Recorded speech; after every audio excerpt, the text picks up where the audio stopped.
All right.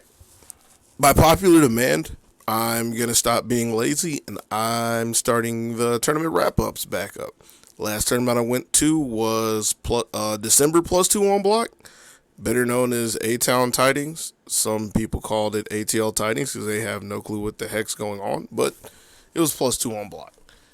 So this is like 5 days after the fact, so I don't really remember what all happened, but let's see how much I remember. They did play Street Fighter 4, and they didn't finish the bracket for some reason. Let's see if we can pull up this bracket here. This 10-man bracket. Alright. So, finished right here, right? Neon won. Apparently, Painbot was like beating him at some point, and there was an Ibuki that came out, and he can't block Ibuki, aka he don't remember how to play 4. Nobody remembers how to play 4. I was sitting there watching, and I was like, man, it's like nobody crouch text or anything. Neon was over there. I mean, he was backdashing and soul satelliting. He was playing Rose, but it looked like people who kind of sort of dabble in 4 every once in a while. All right, next topic. Let me come back. Obviously, I'm saving this for last. This is the A-Town Tidings part. Let me come back to that, too. Dragon Ball. Didn't watch it. You should understand that that's status quo at this point.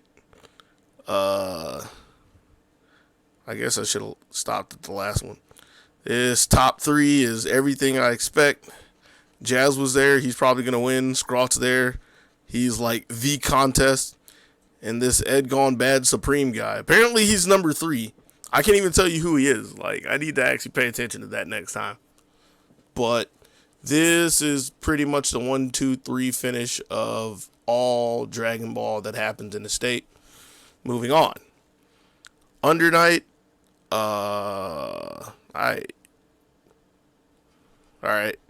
Surprised Erico's this far down. Scrot winning does not surprise me. Yeah, that's Under Night. They actually were going to have Street Fighter 5 top 3 after, I think it was Marvel. And then they kicked us off and told us they were going to do Under Night. Something to that effect. But even then, I was like, alright, that means I gotta wait. I didn't watch Under Night. Let me come back to that one too. You're just skipping all around. BB Tag. Sadly, this was not streamed. I say sadly because even though Fame's there, Fame's gonna win. No technical, no real contest. Fame right now is one of the more, what's the word I'm looking for? Motivated people in this. One of the more motivated people in the state. Motivated persons, however you want to say it. And yes, there's a slight pun because I mean, I don't even need to get into that. But Fame is the one person right now where anytime I see him or anytime I hear of him, like a literal 9 times out of 10, he is either playing, well, actually, like 7 times out of 10, he's playing BB Tag. Straight up, 7 times out of 10, he's playing BB Tag. Of the 3 times that's left, 2 times, he's talking about BB Tag. And that one random time that he's not playing or talking about BB Tag, it's like something in passing about Soul Calibur because the patch recently came out. But other than that, Fame is the one person that I've noticed is constantly grinding his game. Like, if you stop and look, it's pretty jarring compared to everybody else in anything they play. Like, I will not be surprised I won't be surprised if he wins Arc Revo. Like, I straight up won't. I won't be surprised if he is a huge problem for the Arc Revo tour this year. And that's more so than he was last year when he was already a heavy contender for anything he went to. So, yeah. That's something to take notice of. Um, Sam Show 5. Okay. Next topic. Tekken 7. It surprised me that only 6 people were there. And it was Pokechop, Kari, and people who were there for other games. It's surprising, but it's not surprising. It's surprising because, I mean, this is Atlanta. You expect there to be like 20 or 30 people for Tekken at all times. But at the same time, a lot of people just don't go to +2 for Tekken for some reason. That's one of the things, like, I can't even pretend like I know the story and I'm hiding it. It's just weird how that pans out. Alright, so, yeah, Tekken happened. Pokechop beat up on Kari some. Probably because, hold on, picture time. That's, where is this? Oh, that's my desktop. I was not prepared for the presentation, I'm sorry. I just want to put this out there. Alright, probably because Kari was playing on stick. Nah, he wasn't playing on stick, but I gotta leave the evidence out there in the event that somebody needs it. Black work. Alright, so Tekken happened, yeah. What did I skip? I skipped these 3. Marvel. Okay. So, first and foremost, Breakman won. Breakman, if you don't know him, is, he's clearly one of the data guys. He's one of the 2 that is usually running the stream. And I say that because there's a lot of people who probably don't know who Breakman and Akil are. But, I mean, they're there at literally every +2. Speaking of every +2, they had Marvel at the last +2, and Breakman won it there. Like, he's one of the Marvel players that only plays Marvel, like, obviously. But he's one of the Marvel players that I believe is still constantly playing the game. Now, some people will go on and say, oh, he plays cheap characters, blah, blah, blah. The typical stuff people cry about in fighting games. But, I mean, he likes his game and he's constantly competing in his game. So he wants to compete with a good team. Like Zero and Virgil. I don't even remember who his third character. I think it's Doom. But he has Zero and Virgil. You know, good characters in Marvel. Therefore, he gets good results. That's thing number 1. Thing number 2. And I probably shouldn't point this out, but it was one of the big talks. Everybody likes talking about rivalries. This is one that has gone on for years. Like literal years. Pokechop beat DTWU. And I'm going to assume this score is accurate. There's a reason why I'm saying that. But he did beat him. And there was a lot of talk for the rest of the day. It wasn't like for 5 minutes. It wasn't like for in ATL 5 minutes, which is like 50. No, it was to the point of where this is my desktop again. I messed up. Sorry. It was to the point of where, at the end of the tournament, Pokechop was literally still looking for DTWU. Was not going to let that man walk away with just a flesh wound. But alright, that was Marvel. Congrats to Breakman. Pokechop got second. Jazz Rap got third. Alright, moving on. Street Fighter. Now, I always talk about status quo. I actually didn't know there was 19 people there, and I was there commentating. I always talk about status quo, and status quo is Neon and or Terrence there. These are not brackets. Is Neon and or Terrence there? If one of them is there, one of them is winning. And then there's like a pool of people that are like right under them and could upset them, but you just don't bank on them winning. One of them is Jesus. All right. And let me start right here because there's a couple things I want to say about this First off, and this is directed at one Mr. Musa, since the beginning of time and online brackets, actually this might have happened in TIO, I forget, but since like the beginning of time in the FGC, the average person who reports scores does not put accurate scores. So that is why you cannot have stats in fighting games. You can't have records right now because you can't just parse records from Smash GG because people are lazy. I say that because this right here says that Neon beat FGC Jesus 3-0. Well, that is not what happened. That was a 3-2 set that came down to the last round.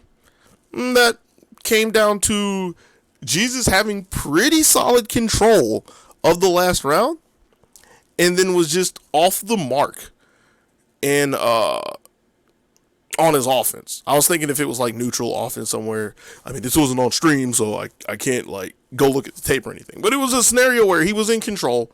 He missed one thing. A scramble happened, and then Neon's pretty good at scrambles. Colleen's pretty good at scrambles.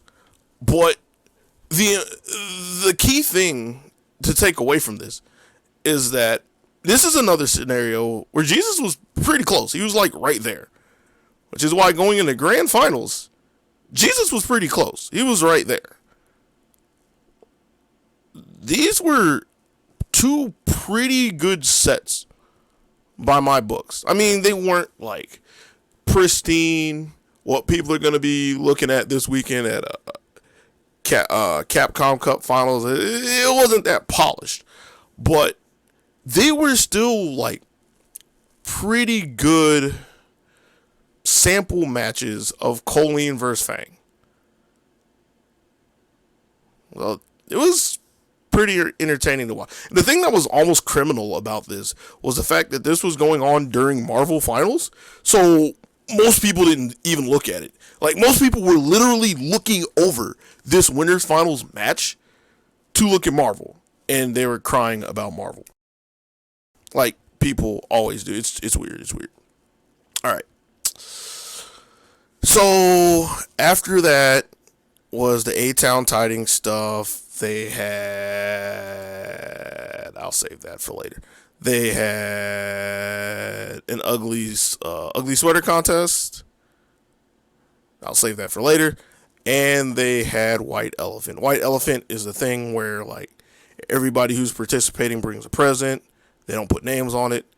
They pull them in order. After, when one person goes up, they can either take a present for somebody in front of them, or they can take one that's still wrapped, blah, blah. They did Christmas stuff.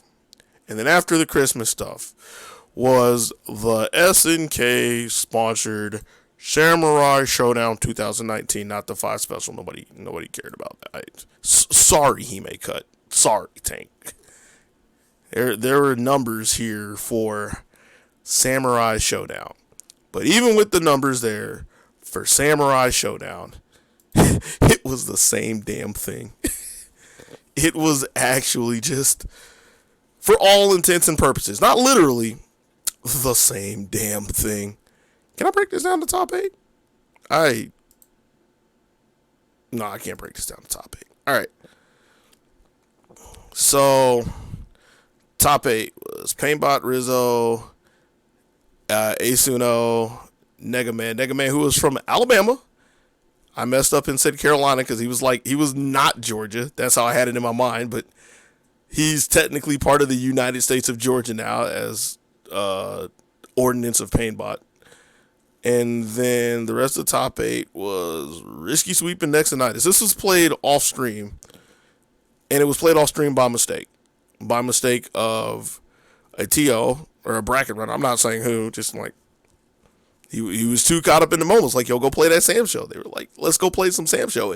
And you know you can't stop Nexonitis from anything he wants to do. So he went and played some Sam show. And then there was Bates and Jesus. What were the really good matches? I mean, all in all, it was a solid top 8. don't get me wrong. This is the kind of thing that I actually should go back and watch, which I'm going to for a completely different reason. But the grand final might have actually been the best match, even though it was one set 3-2. Yeah, oh yeah. Paintball Rizzo was pretty good as well. I think all of these scores are accurate if I remember correctly. I don't remember the winners finals of Ace. I don't remember if he got a game.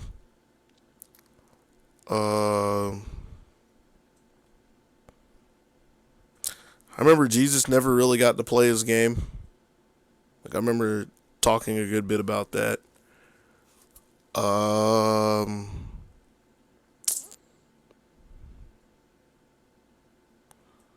Yeah. Sam show happened. I'm honestly saving some because I'm gonna wind up going back and making another video. I say another video. It might actually be a stream. So I'm not trying to just blurb everything on here. Only thing I'm blurbing is this is where I had to pull this out now. Y'all ready for this? You're not ready for this. Bam! The ugly sweater winner. And I mean, I don't have a great picture of his sweater, but you can tell from this alone that thing was hideous. That man Ace actually pulled up with 2 medals, but he only got a 3rd place medal in Sam show because Bates got 2nd. Painbot got 1st.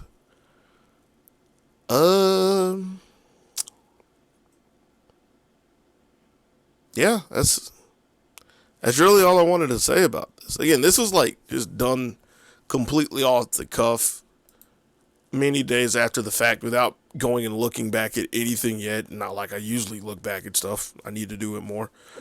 But it was a solid monthly. It was a pretty good monthly. Sam show was the highlight, which it was supposed to be. Sam show was pretty good. Street Fighter 5 was pretty good. I guess 4 was okay. 4 is about what you expect at this point from people who don't really play it. I can only assume Dragon Ball was actually good and just not streamed, because I mean, Jazz plays Dragon Ball. That's the main thing he's playing right now. And Scrot, even though he's like still soul searching, like he's been the entire year, he seems pretty up to snuff with Dragon Ball. Like, for the longest, he was saying that Dragon Ball was the main thing he was fighting for. So I imagine that being a good set. Under Night, that actually was probably a pretty good set. Let me look at the score again. Assuming the score is even accurate. For those two, even being 3-1, I know Scrot doesn't like playing Eunice, but Bafojig does. They kind of play it like not as the main thing, but like a side endeavor. So I imagine that was okay. Marvel was a blow up.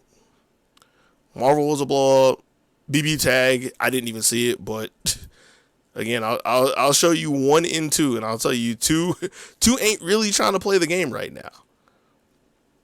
2 ain't really trying to play the game right now. So I know that was just like bombs being dropped right. I would not be surprised if every one of these, except for this, was actually a 3-0. That just would not surprise me at all. I do have to point out a funny thing. Was so the Saturday this happened was the Saturday. It was either Friday or Saturday where this happened, where somebody on Twitter was basically saying, "Hey, look at how bad Yukiko is." It was like, all right, so she got this new buff. She gets to throw more fans in there. and look at the damage. And with like some long winding combo, she does like I think it was like 3.6 or something. I mean, it clearly wasn't optimal, but it was not good. And so Fame was sitting there trying to figure out what the max damage she could get off of 2B anti-air, right? And it wound up being, I want to say it was like 4.5k with 1 meter, something really abysmal.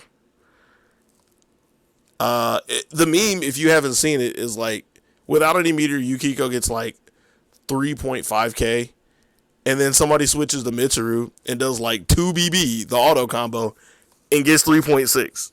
But anyways, getting back to the point. So, I asked Fame if he was trying to find something better, which, I mean, he showed me the 1 meter combo at the point. He was like, that's fish. I don't think that was literally what he said, but that is a Fame saying, so we're going with that. And he was like, all right, so let me show you what average damage for a meter is. And he switches to Narukami, right? And at this point, Scrot walks by, and we're sitting there just watching him, right? Fame goes through a couple different routes, and he's like, yeah, you average about like 6.5, 7k for a meter. And he was like, yo, let me show you big boy damage. And he pulls out the black man, Susanoo. I walked off. Because I've been watching. I saw what he did to somebody.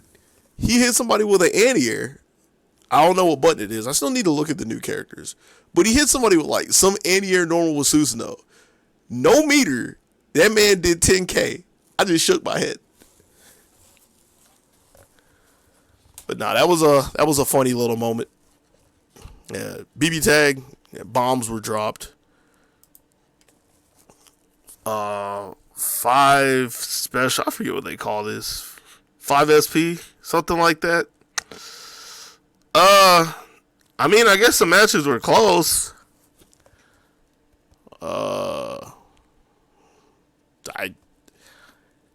They were so casual about it that I was over there talking to Bates at one point when he was playing the tank. And halfway through joking around, I was like, are you guys actually playing a match? And they're like, yeah, this is winners finals. I'm like, oh, you guys are just casually having a conversation in winners finals. That shows me where this is. So, yeah, all right. Tekken. I imagine losers finals was competitive. I don't know about anything else. Like I know winners finals and grand finals was not competitive. I'm assuming it was chop and carry both times. Let me look. Oh yeah, I forgot it was a round robin. All right. he dropped it. What? What? Oh, that's the rec. No. All right, we're done here. Thanks for giving me your time. I'll try to be more consistent with these again. There's a couple of ideas I had for stuff, but again, that's saving that for other stuff. You're only here for the wrap up. The next one you should be looking out for should be happening on. Let me get the date for you. I'm showing you how prepared I am. Should be somewhere around the 22nd, which will be the wrap up of Battle for the Crown, or whatever GB is calling it. They need to be like pushing that out some more. Just like I'm going to be pushing this out a little bit. Peace.